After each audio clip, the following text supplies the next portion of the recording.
વડોદરા શહેર નજીક આવેલા સ્ટેચ્યુ ઓફ યુનિટી પ્રવાસન ક્ષેત્ર તરીકે વિકસતા કેવડિયાના ધર્મિષ્ઠાબેન તડવી જેવા કેટલાય મહિલાઓને રોજગારી પ્રાપ્ત ત્યાં થઈ રહી છે।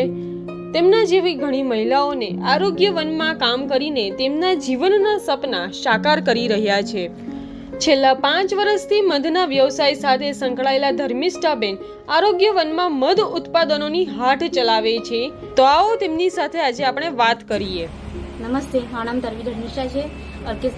મારું પૂરું નામ તરવી ધર્મિષ્ઠા અલ્કેશભાઈ છે। હું નજદીકના ગામની રહેવાસી છું અને હું એ ગાડી આરોગ્યવનમાં ઔષધિ શોપમાં હનીનું પ્રોડક્ટ વેચું છું, જેમાં અલગ અલગ પ્રકારની હની છે, દવાઓ છે ને બધું મળી રહ્યું છે। જેમાં હની છે એમાં અલગ અલગ બેનિફિટવાળી હની છે, જેવી કે જામુન હની છે, જે જામુન હની છે જે ડાયાબિટીસ માટેના દર્દી માટે લાભદાયક છે અને વજન ઘટાડવા માટે લાભદાયક છે। એમ ઘણા બધા હની છે, જેમાં અશ્વગંધા છે। તો અશ્વગંધામાં એ ઇન્ફ્યુઝ કરેલું હોય છે, જેમાં ઇન્ફ્યુઝ એક રીતે કરે છે લોકો કે એના જે ગુણ અને એના જે ફાયદા છે એ ગુણ છે તેની અંદર આવી જાય છે। જેમાં અશ્વગંધામાં જેવા કે ફાયદા છે, જેના વેટ લોસ કરવું હોય, શરીર દુખાવો થતો હોય કે પછી ઇમ્યુનિટી વધારવી હોય તો એવામાં આ હની ઉપયોગી હોય છે। અને એવા ઘણા બધા હની છે, જેવી કે વેટ લોસ કરવા માટે તો જામુન હની પણ હોય છે, કફ શરદી ખાંસી માટે નીલગીરીનું હની હોય છે। એ રીતે ઘણા અલગ અલગ પ્રકારના હની છે। અહીંયા આગળ હનીની પ્રોડક્ટ્સ ને એ બધું જાણને વેચું છું।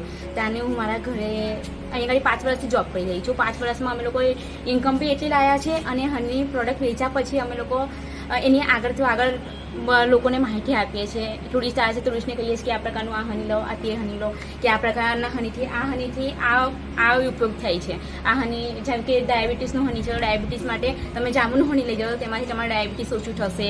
કે પછી વજન ઘટાડવું હોય તો વજન ઘટાડવા માટે તમે ડાયાબિટીસનું હની લઈ માટે જામુનનું હની લઈ જાઓ, કાં તો પછી તુલસી છે તો શરદી ખાંસી યાદશક્તિ માટે અને બચ્ચાઓની તંદુરસ્તી માટે બી સારું હોય છે। એ રીતે અમે લોકો ટુરિસ્ટને કહીએ છીએ અને એ પ્રમાણે હની લઈ જાય છે।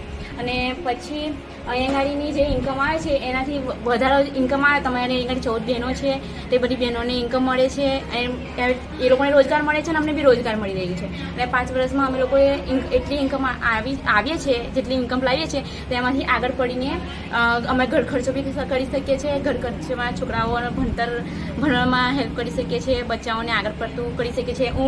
હું ખુદે જ અહીંયા ગાડી લાગ્યા પછી કોલેજ ચાલુ કરી છે, તો મારે હમણાં છેલ્લું વર્ષ છે, 3જી વર્ષમાં હું આગળ વધી। એટલે જેમ જેમ મેં ઇન્કમમાં વધારો થયો તેમ તેમ મને બી આવક મળી છે।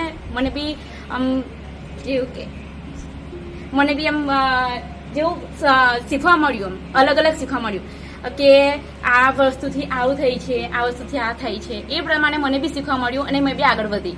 કોલેજ કરીને હવે મેં આમ વિચાર ચાલે છે કે હવે કંઈક આગળ કરું મેં।